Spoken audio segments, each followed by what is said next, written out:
Mm. Magandang araw, magandang gabi po sa inyo mga katinig, mga kababayan ko at ito na naman po tayo ay magkwentuhan, magtalakayan sa mga nangyaring nakalipas na araw, linggo, buwan. Nagbabalik po ito si Xiong at welcome po uli sa aking channel.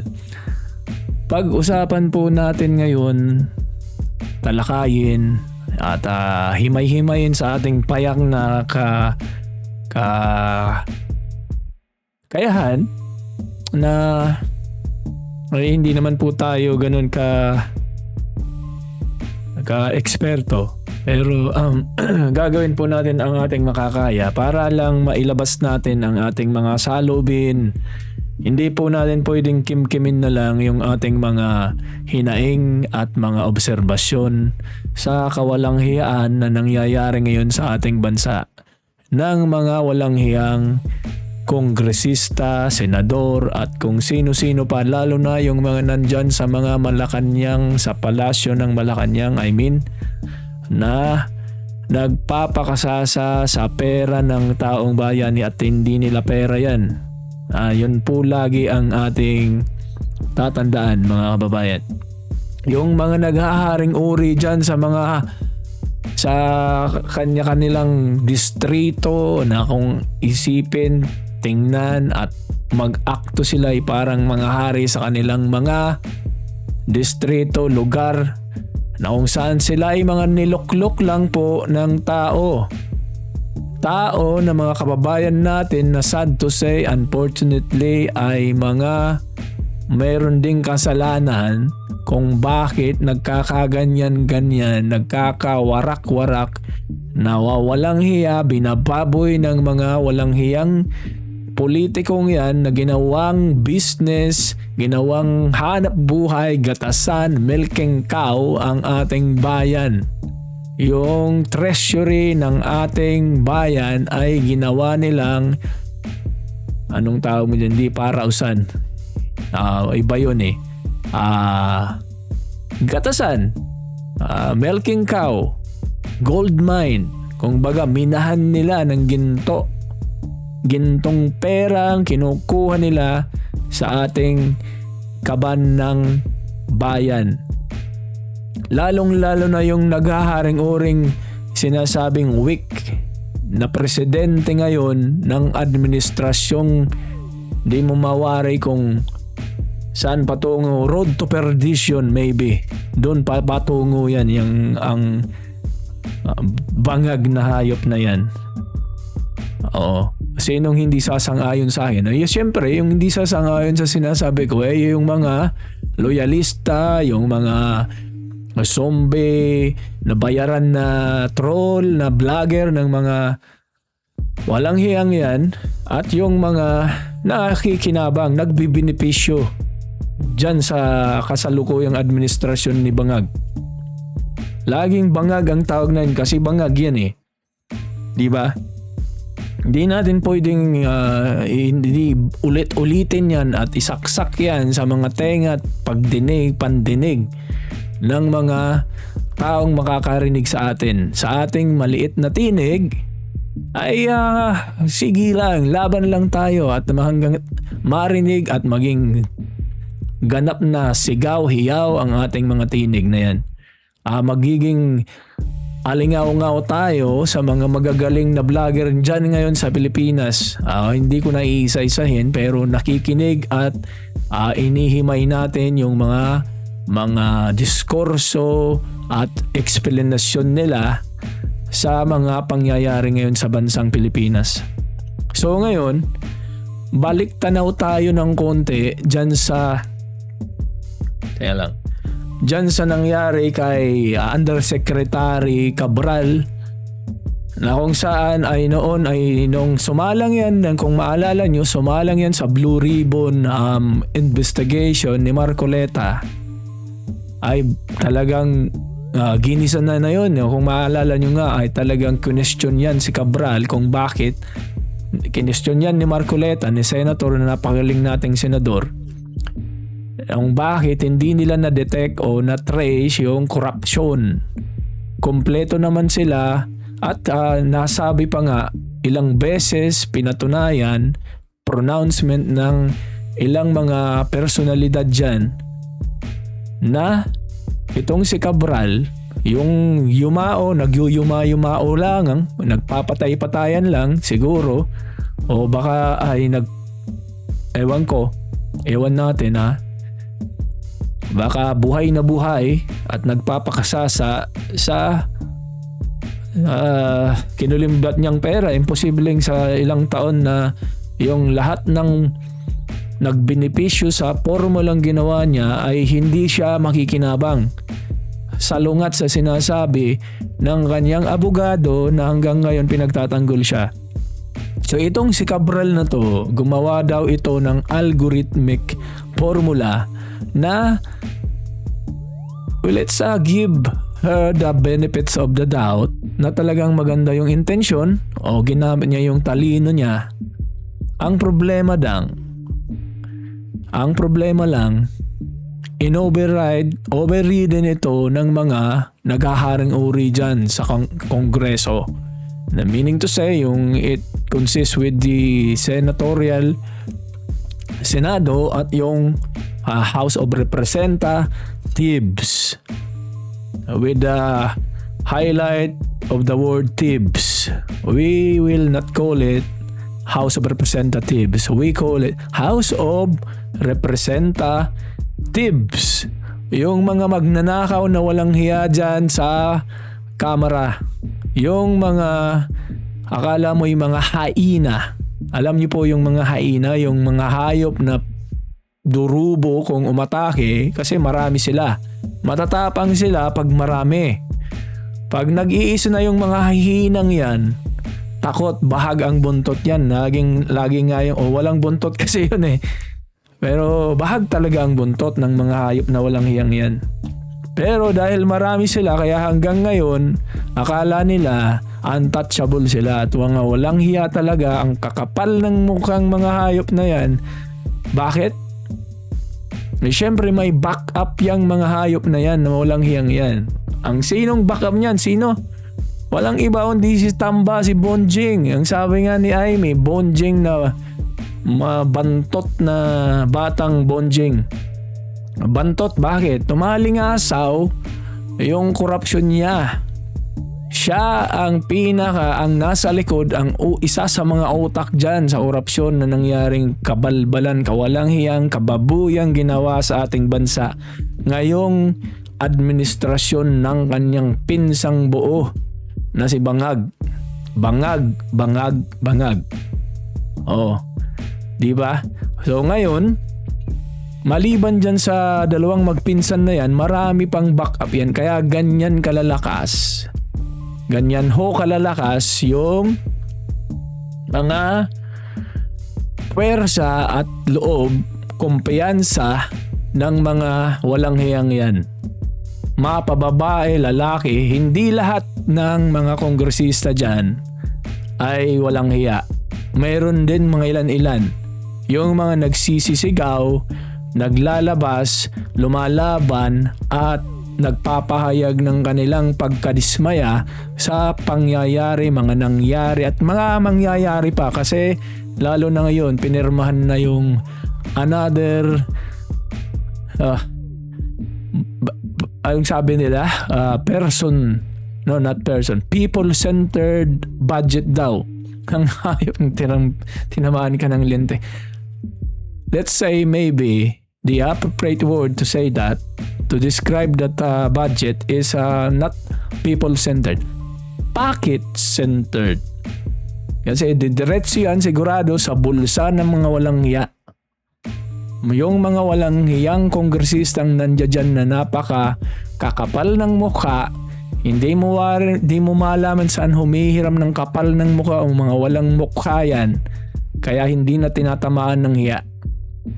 Yan lang ang masasabi ko. Isa sa masasabi ko dyan, mga kababayan, mga tinig. So dumiretso na tayo dito dahil ito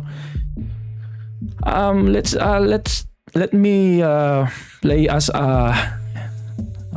shall we say give her the benefits of the doubt, or shall we play as the devil's advocate sa anggulong yan, yung ginawa niyang algorithmic formula daw na wala daw siya, according to the attorney ni Cabral, na nagpapatay-patayan siguro kung saan na siya ngayon.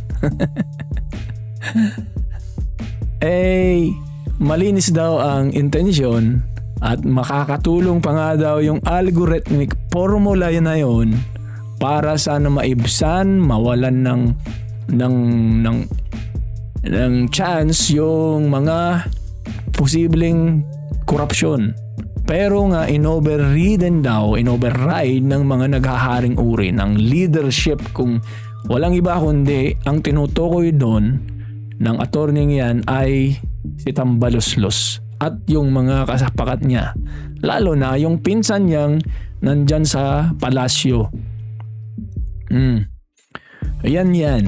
So kaya sabihin na nating malinis ang konsyensya, pero nung nalaman niya na in-override, binago at sinet aside yun, ginamit pang paraan para mapadali yung pagproseso ng pangungurap, di sana si Cabral na kung saan man ngayon naroroon, sumalangit nawa ang kanyang kaluluwa sa hindi sumalangit, sumaimpyerno na sana ang kanyang kaluluwa.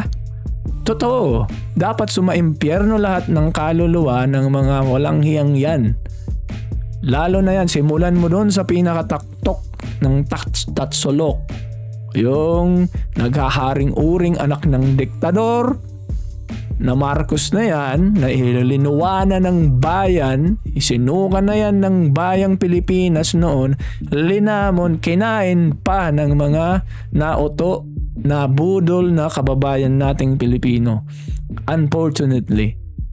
So kaya ngayon, nagsasaper, naghihirap, binababoy, winawalang hiya tayo. Lahat damay-damay tayo dyan. Kahit na tayong mga nasa ibang bansa, apektado tayo dyan kasi may mga pamilya pa rin tayong nakatira sa ating bansang Pilipinas. Bansang minamahal. Sinasabi ng karamihan, puro lang bunganga, laway ang puhunan. Mahal na Pilipinas. Paano nyo mamayin? Hindi nga kayo nagsasalita.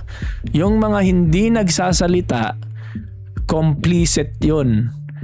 Mga ibig sabihin, kung ikaw halimbawa, isang simpleng halimbawa to ha, kapitbahay mo, ninanakawan, nilooban, nakita mo ng nilolooban, pinasok ng mga walang hiyang magnanakaw, ikaw tumayo lang doon, pinikit mo yung mata mo, sinungal-ngalan mo, binusalan mo yung bibig mo, hindi ka nagsalita, hindi ka nagsumbong sa authority o sa kung sino man para sana mapigilan yung pagnanakaw ng mga walang hiya sa kapitbahay mo. Ganun lang yan, ang simpleng description, ang explanation dyan.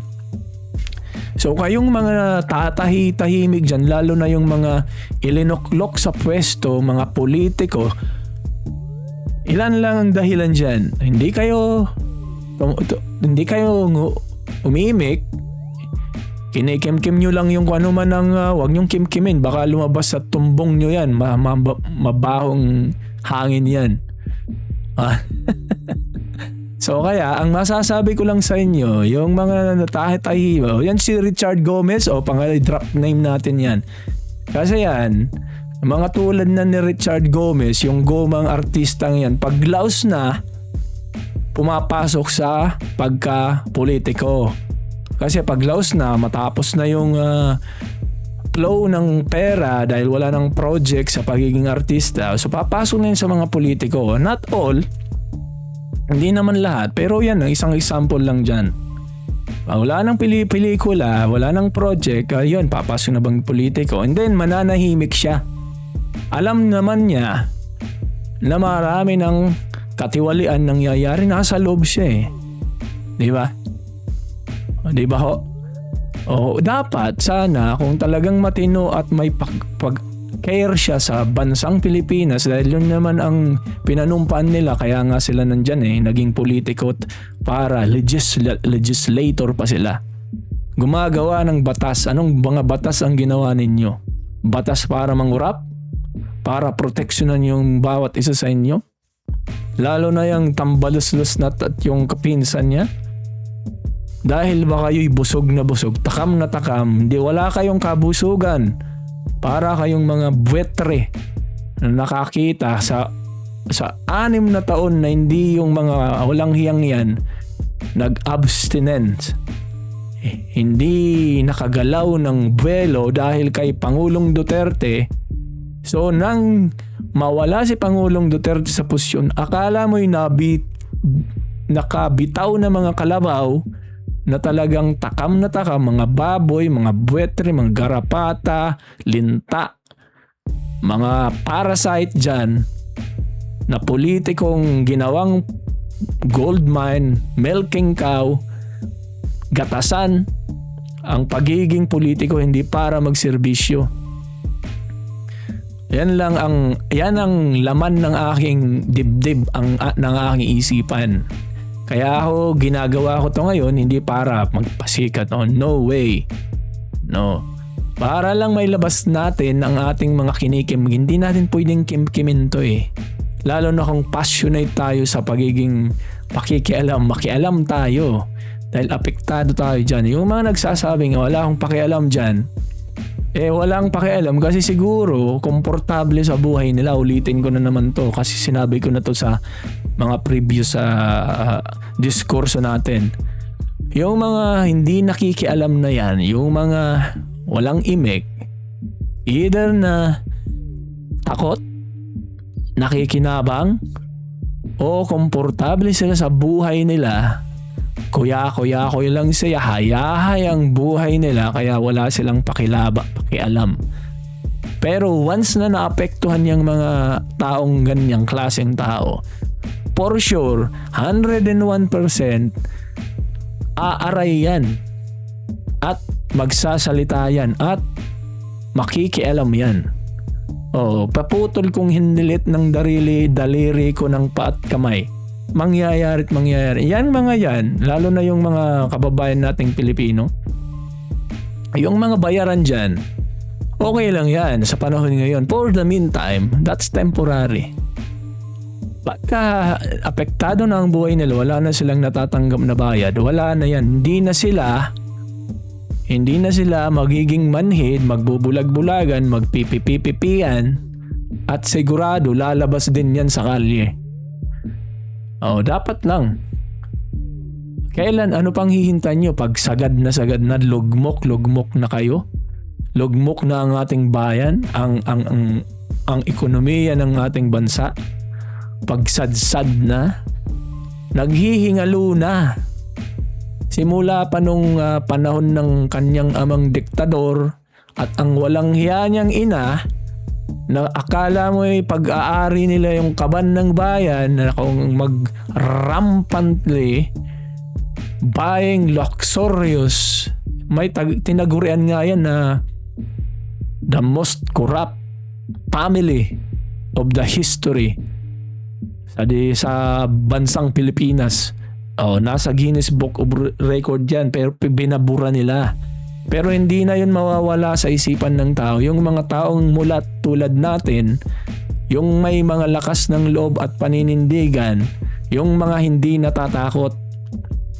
So yan lang ang masasabi ko dyan. Yung ina niya na hanggang ngayon ay may kasabihan nga talaga tama. Pag masamang damo ka, matagal kang matsugi. O kaya yan, isang perpektong example ang ina niya. Buhay na buhay pa, ubis na, siguro, with all due respect sa mga ubis, siguro sa kinakain nilang masusustansya at mabitaminang pagkain, takam na takam, kaya buhay na buhay ang ina niya. Yung ama niya sumalangit na, sumaimpyerno na, pero yung anak naman ay nag-carry on the what do you call this, ang tawag mo dyan, wala na nakalimutan ko na, may sinabi yun eh. So punta natin yung diskurso nitong attorney ni nagpatay-patayan sigurong Cabral o buhay na buhay pa to. Saan ka man naroon, Cabral, Yusek Cabral, sana ay nasa mabuti kang kalagayan. Yun na lang masasabi ko. Marinig man to, mapanood man aksidente ng pamilya, with all the respect, nakikiramay ako sa pagpatay-patayan ng kapamilya nyo. Kung saan man siya naroon, sana ay nasa mabuti siyang kalagayan at kaya niya karguhin sa konsensya yung kanyang mga pinaggagawa. Teka lang, mainit na dito. Inopen lang natin yung ano. So, panoorin po natin itong video ni attorney sino to? Si Divina Gracia.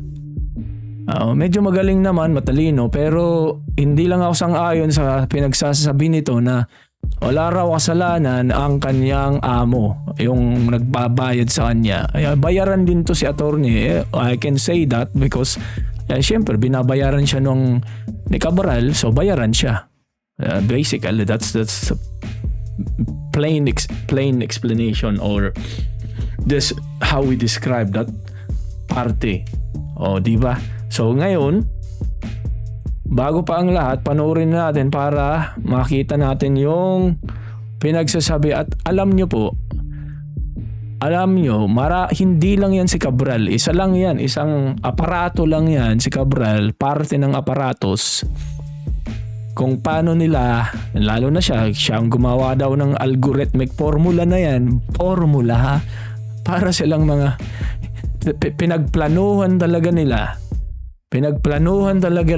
yung pang ngungulimbat, kung paano nila kulimbatin, paano nila mapapadali, paano nila makalculate yung bawat isa, kung magkano mapupunta dito, mapupunta kay hayop, kay walang hiya. Ayan, ang ganda ng takbo. Paldong-paldo sila. In other words, in layman's terms, sa mga sakyan natin yung mga pananalita ngayon. So ito, tunghayan natin yung sinasabi ni Attorney Divina Gracia bago pa tayo mapalayo, mga kababayan. Sabi niya, during the time of Secretary Singson, meron namang allocations yung districts, but yung allocations were on a per need basis, based on the project proposal submitted by the district engineering offices and the regional offices. During the time of Secretary Villar, yung basis naman ng allocation would be the previous allocation in the General Appropriations Act, or the allocation in the General Appropriations Act for the previous year. Yun yung allocation, hindi bababa doon. During the time of Secretary Bonoan, dito pumasok yung Legislative District Allocable. Itong Legislative District Allocable, ito yung fixed allocation for district. When Secretary Bonoan assumed possession, he asked Ms. Cabral to prepare a formula that would fix the allocations for every district. And this is what she did. She consulted an economist who was a former consultant of the DPWH. They came up with this algorithmic formula that would have eliminated sana discretion in the allocations. Parang this was a parametric formula. There's an Excel program. You just input the details and it would generate the allocations for every district, considering historical allocations, population density, poverty incidence. May mga criteria, but yung dyan is it would have eliminated discretion. And this algorithmic formula, parametric formula, this was presented to the House leadership. Unfortunately, this was practically overridden. Okay. So yun nga, Karen, yung ano nangyari? After it was presented, so si Secretary Bonoan presented it to the House leadership, but after it was presented, the House leadership made adjustments which practically brought back the allocations to the allocations for the previous year. So that's why, if you will recall, in one of those Senate Blue Ribbon Committee hearings, merong nami-mention na NEP computed and NEP restored. Kasi yung NEP computed, those are the values generated from the algorithmic formula that they prepared. Pero it significantly reduced the allocations for every district. But when the adjustment, So, in other word, yung algorithmic formula ni Cabral, nang nagpapatay-patayan sigurong yan, ay nakatulong pa, naging napadali pa nila yung mga house leadership na yan na sinasabi nito, na maproseso yung pangungurap nila, pangungulimbat nila. Ganun lang yun. So, imbis na isinumbong sana ni Cabral, alam niya naman na in-override na. Alam niya naman na may maginawa ng katiwalian. Bakit hindi siya nagsumbong agad-agad? Kasi, baka nakinabang din. At for sure, nakinabang din yan. Imposibleng hindi nakinabang yan. Kalukuhan, kagaguhan, binubudol niya rin, ginagago niya rin yung taong bayan, yung mga nakikinig, yung mga nakakapanood nito. Pero hindi tayong mga mulat. Yan ang malinaw dyan, malinaw pasikan ng araw. Hindi yan inosente, hindi yan hero. Ang pinapalabas mo pa hero, kung nagpadaos-dos na tayo sigurado yan, halimbawa to, sabihin na natin na nagpakamatay yan, walang saysay. Kung sana, nagpamamatay man siya, nagsalita muna siya, edi may saysay, hero siya. Hindi siya nagsalita, nagkubli siya . Di ba? When the adjustments were made, bumalik siya sa dati. And on top of that, meron pang nalagay na yung allocable. Yun na yung allocable. Yung NEP restored, yun na yung effectively, yun na yung allocable. Pero on top of that, meron pang Senate Leadership Fund and House Leadership Fund. So yun, kung siguro Karen, kung sino. At yung allocable na yan at yung unprogram fund na yan na pinakialaman ng mga walang hiya, dyan nagsimula yung korupsyon. Dyan sila kumukuha ng pondo para ibulsa nila. Dahil may algorithmic formula nga . So hindi kayang matrace ng mga hindi nakakaalam kung paano yun. Kasi sabi nga ni Bernardo kung tutuman at ang iba pa, na ito lang ang nakakaalam ng algorithmic formulang yan. Genius, in other word. Genius sa kaparaan ng maging culprit siya or accomplish siya ng mga walang hiyang buhaya, mga parasite, mga linta, garapata, buwetre, baboy na nagpakasasa sa pera. Marami sila dyan. Di ba? Sinabi na natin yan paulit-ulit. So kaya sana kung talagang malinis ang kanyang intensyon na gawin yung formula na yun, ulit-ulitin natin, isa yan sa naging sanhi kung paano nakapabilis na protektahan yung pangungulimbat ng mga walang hiya. Kaya ganyan. Tapos hindi kayang karguhin. Kaya kung totoo man na nagpakamatay pa dos yan dun sa bangin, kasalanan niya yun. Pero baka patayan lang yan. Hindi nga pinakita yung bangkay . Sorry, DNA pa. Stage play lang siguro yun para mapalabas mo. Huwag po tayong magkakamali dyan kasi nangyari na po yan noon. Kung matatandaan nyo, may nabanggit na yan ng ilang vlogger at ibang mainstream media na yung isang babae noon na nagkaroon ng kaso and then nagkunyari lang na patay and then biglang lumitaw after few years, buhay na buhay ang gaga. Naging testigo pa against sa kay, if I'm not mistaken, kay BP Sara nun. So kaya imposible, probably, hindi malayo na ito'y humihinga pa si Cabral. Ano ko lang yan, sa mapaglarong isipan natin. So tuloy po natin yan. Sunod yung algorithmic and parametric formula na ginawa na-formulate nila Ms. Cabral, we wouldn't be seeing the disparities in the allocations. Kasi I saw na congressmen and senators were questioning bakit itong district na to was only getting this much compared to this smaller district getting so much. Yun. Oo. Now, did you record this? Because what you just told us today, this is valuable information. Technically, that she could have testified. She could have said it. Were you able to record this? I wasn't able to, but this was explained to the Office of the Ombudsman, to the investigators of the Office of the Ombudsman. In private? No. Sinong Well, ombudsman? It was a Kung tinutukoy mo na ombudsman ay si Bendalo, ay wala na yun. Dudoktorin niya na yun. Oo. O pustahan tayo. Ipaputol ko yung lilit ng dalirit pa ako. Dudoktorin na yun ng Bendalo na Remulyang yan, si Boying. Lahat ng dadaan sa kamay niyan, sigurado, isaksak niya yan sa kung saan-saan, wag nang tayong magmura. Kasi, alam naman natin kung bakit at anong pinaggagawa ng hayop na yan, nang walang hiyang din yan, ang ginawa niyang walang katumbas na kaparusahan sa mata at ngalan ng bansang Pilipinas, sa istorya ng bansang Pilipinas, kung saan ay pinatapon siya, isa sa mga dahilan bakit napatapon, kinakidnap ang ating mahal na Pangulong Presidenteng Rodrigo Duterte at naghihirap ngayon sa kulungan.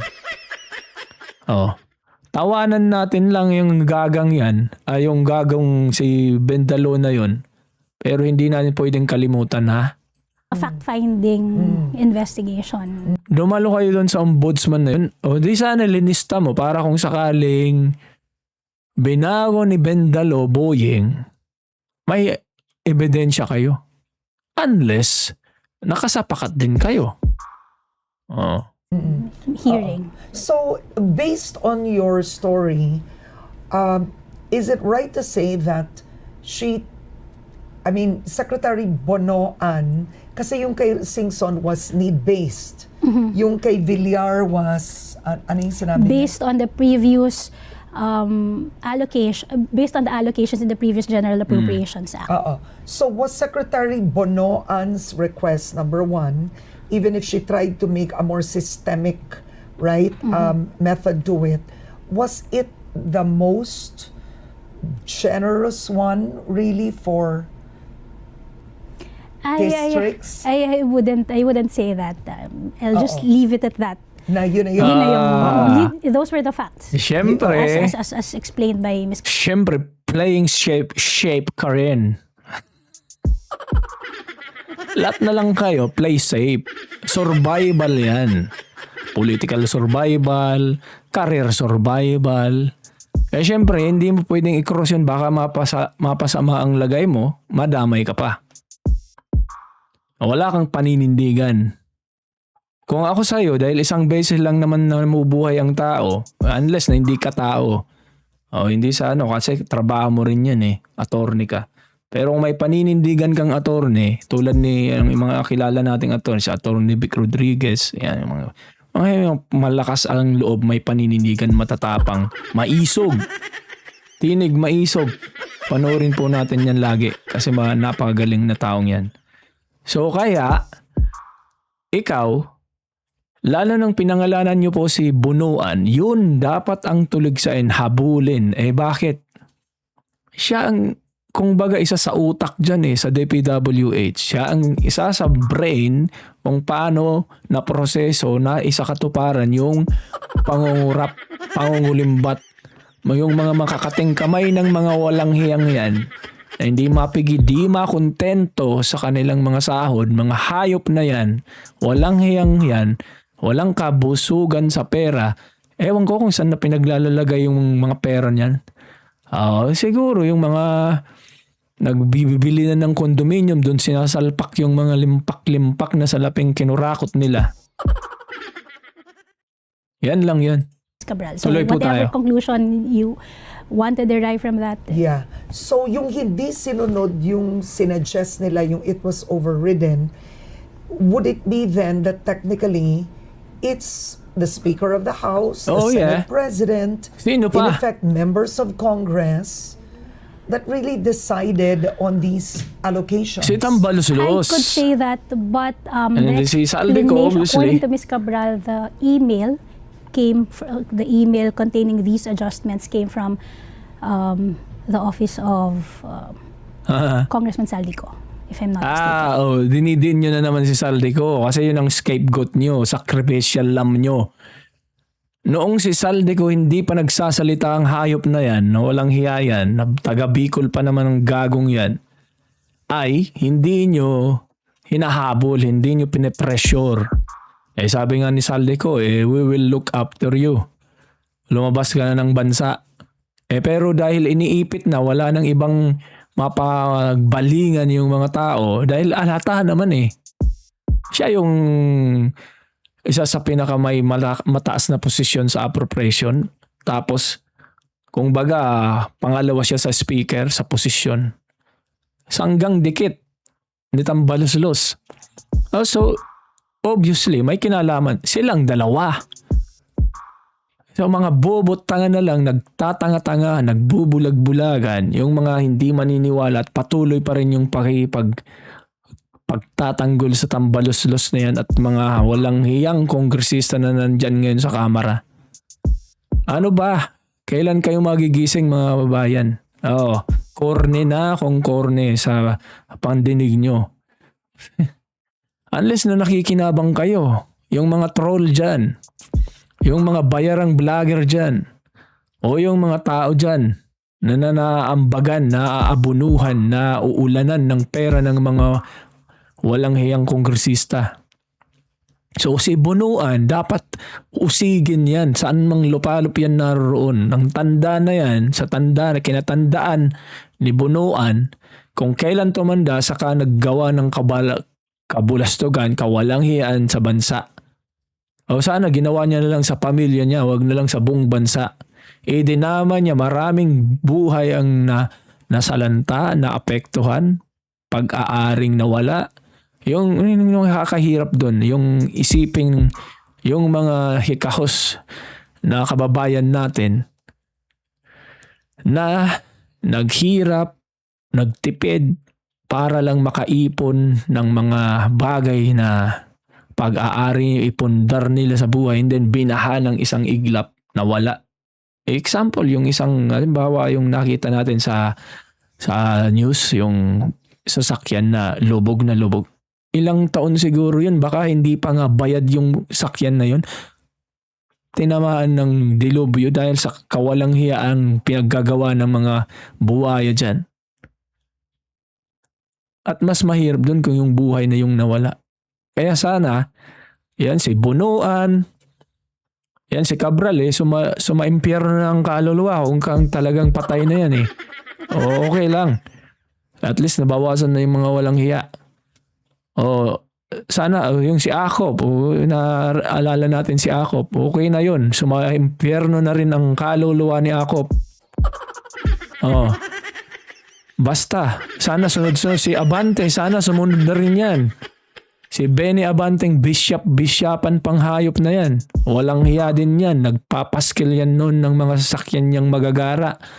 Ng Louis Vuitton niya at kung ano-ano pang luxurious materials na suot-suot niyang hayop na yan. Walang hiyang yan. So, yun lang ang mga perfectong example. Mayroon akong naaalala Kasi may pulis na babae. May posisyon na siya Pinarangalan, nagsuot lang ng sapatos na worth of 70,000, more or less, kinasuhan. Pero itong yung mga nagsusuot ng milyones na relo, milyones na paha, sasakyang magagara, despite na alam nila, lalo na yung mga nanunungkulang nasa posisyon, na hindi akma sa sahod ng mga yon, pero nakakabili ng ganong kamamahal, milyon na halaga. Pero hindi nyo kinasuhan. Pero yung pulis yun, ipapakita natin yun sa susunod kasi naawa ako dun eh. Ito ata yun eh. Okay, so sandali lang. Ipakita ko lang sandali bahagya to. Kasi kawawa to eh. Tapos ginawan pa ng istorya. Walang hiya talaga. Nang dahil sa pag-flex ng mamahaling sapatos na harap sa mga kasong administratibo ang isang PNP general. Sinampahan ng NAPOLCOM ng kasong conduct unbecoming of a police officer si dating PNP Health Service Chief Brigadier General Jezebel Imelda Medina.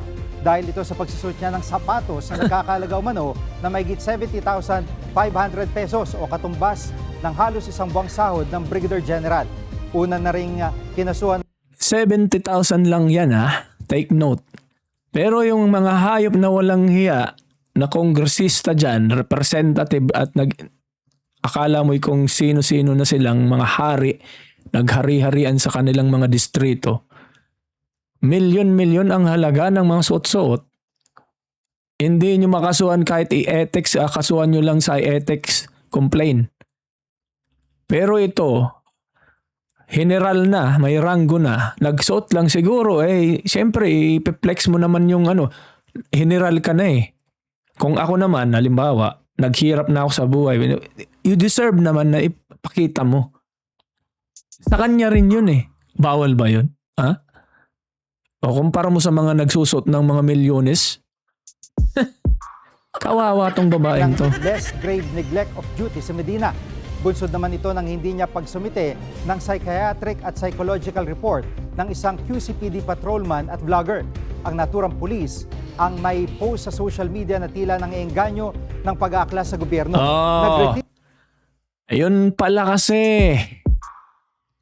Nagpo-post siya ng mga diskurso na parang nag-encourage na mag-aklas laban sa gobyerno. Yun na yun ang dahilan.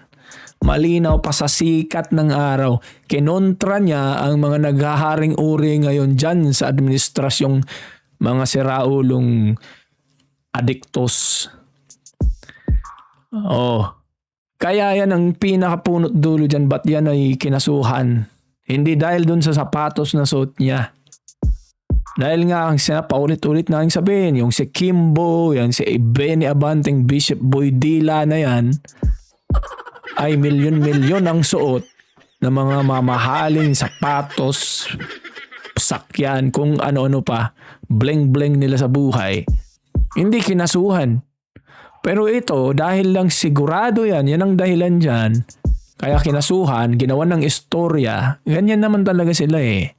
Diskarte, flow yan ng systematic suppression nila para mag-create sila ng climate of fear para matakot yung mga taong nagtatangka, nagsasalita laban sa gobyerno na matakot sila. Yun yung ginawa kay Pokis, kay General Pokis, yung retired general. Ganon din yung epekto noon para magkaroon ng chilling effect sa mga kababayan nating naglalabas ng hinaing. So ito rin isang example na naman to. Kawawa naman balik po tayo dun sa isa. Ano yun? Asan na yun? Nawala na po tayo. Ikaw kasi. Saan na yun? Sorry. Yan. Members of Congress that really decided on these allocations. I could say that, but the explanation, according to Ms. Cabral, the email containing these adjustments came from the office of Congressman Saldico, if I'm not mistaken. I see. Oo. So ang nangyari, yung opisina ni Congressman Zaldico nag-email sa kanya. Do you have that? And said, you have to follow this. It has to be this way. I've not seen a copy of that email, but I'm guessing it's in her official email, DPWH email. Nandun din yun. At alam niyo kung asan na yung email na yun? Yung computer ni Cabral. Nandun na sa excuse me. Nandun na sa tawag mo dyan in Tagalog. Kalimutan na natin. nandun na sa kamay ng mga walang hiyang nandyan sa ombudsman na si Bendalo. O anong expecting natin yun? Expect natin na preserve yung prestige na walang gagalaw doon. Ay, gagalawin, dodoktorin na yun. Sa pagkatao ng ombudsman na yan, na walang hiyang yan, na Bendalo na yan, sigurado, dodoktorin, i-edit na yun, i-delete na kung kailan nilang i-delete yung mga kasapakat nilang nando doon na nakalagay. Sigurado yun. Hindi naman makikita yun. Sasabihin na naman yan, ito yung original. Hayop yan. Original ang kamong itlog niya. Itlog niyang kasing itim ng pagmumukha niya. Oh. Ay kaya manginginig-nginig ka sa galit sa hayop na yun sa ginawa niya kay Pangulong Duterte. Hindi lang dahil si Pangulong Duterte kasi kaya niyang gawin yun kahit na sino. Ayun na nga, baka gawin niya yun kay Bato uli eh. Kasi di ba may palabas pa sarsuela pa siya na mayroon na daw warrant of arrest na naman yung ICC pero hindi na naman ilalabas. Walang hiyang gagong yan. After it was sent to her, she forwarded it to Secretary Bonoan. Kasi yung si Clabano, yung assistant ombudsman niya, nagsabi nung isang araw na nandoon daw sa kanila yung computer ni Cabral. Wala na yan. Ano pang aasahan nyo? Sira ulo yung mga nasa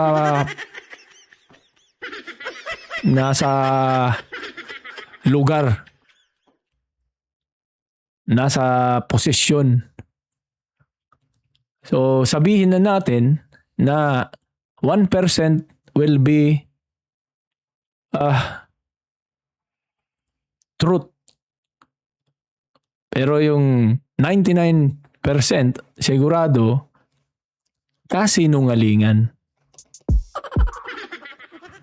Wala na yan. Approved these adjustments. So, attorney, are you here today? In effect, the family allowed you to speak. It's to give a message na si Cabral sumusunod. Yes. Sumusunod lang siya. Ganun ba yun? No? Ganun naman talaga, Karen. Ganun sinasabi naman niya. Kaya talaga. She was spiraling into depression kasi lagi niya sinasabi. Huwag mong gawing excuses yan. Nag-spiraling to depression. Kasalanan niya rin yung nangyari sa buhay niya. O kayong nagpados-dos siya. Siya sa mga naging dahilan. Naging aparatos siya sa isang napaka-iskandalosong korupsyon sa bansang Pilipinas sa istorya. Na yung 20 years nga sinasabi ng ama ng diktador, ng ama ng bangag na yan na diktador na ama, ginawa within 20 years yung korupsyon. Pero itong anak na hayop na to, walang hiyang to, ewan ko kung may sa demonyo to eh. Mapagkunwari yan, kunyari yan lang yan, bait-baitan, soft-spoken, English pang hayop na yan eh, sinungaling naman. Harvard graduate daw pero hindi naman. Drop out pa nga sigurong hayop na yan eh. Walang pinag-aralan yan na maayos. Puro lang yung senghot ng powder substance. Kaya, ano pang aasahan natin sa bansa, sa administrasyon na yan? Pero wag tayong mawawalan ng pag-asa tulad ng sinasabi ng iba. Nandoon ako, I'm with you. Sa lahat ng nagsasabing wag nating sukuan. Kasi kung susukuan na, wala yan. Yung mga walang hiyang yan. Lalong mamamayagpag yung mga hayop na yan. Oo. Magdiriwang yang mga hayop na yan. Magiging united lang yan lang mga hayop na yan. Mga walang hiyang yan. So kaya, yung Yusek niya, si Bersamin, yung Amina Pangandaman, sekretary ng DBM, na dahil na pangalanan, na bulgar, na pinpoint, na-recognize, na-acknowledge ni Saldico, sumingaw na yung utot ng utot nila, ng mga walang hiyan nila, nag-resign. Ang resignation na yan at saka yung nag-diverse daw, nag-resign, ginagawa lang nilang escape factor yan.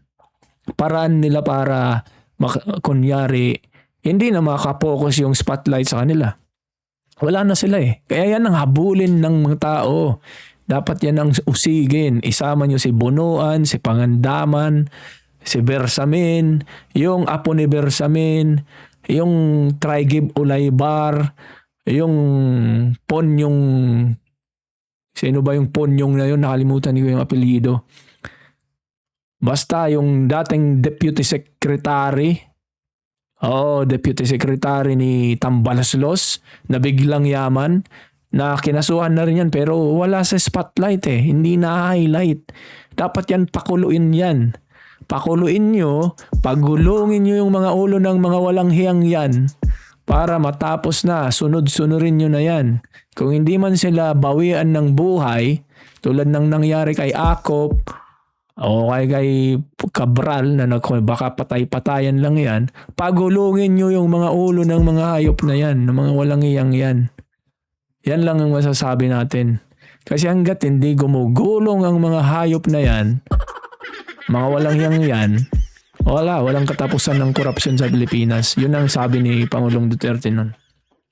Hanggat may korupsyon at yung peace and order ay hindi kontrolado, peace and order, ay ilang mga bata, babaeng renape sa mga nakaraang araw, mga nakaraang buwan, sa panahon ng administrasyon na to ni Bangag.